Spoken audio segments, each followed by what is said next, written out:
P margin。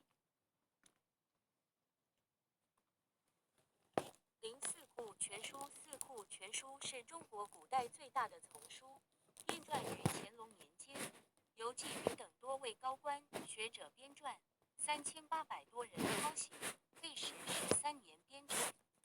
丛书分经、史子及四部，故名四库。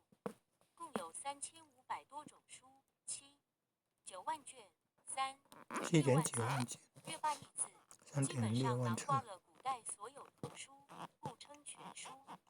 http://www.过去打电话，因为我的它会有这个声音。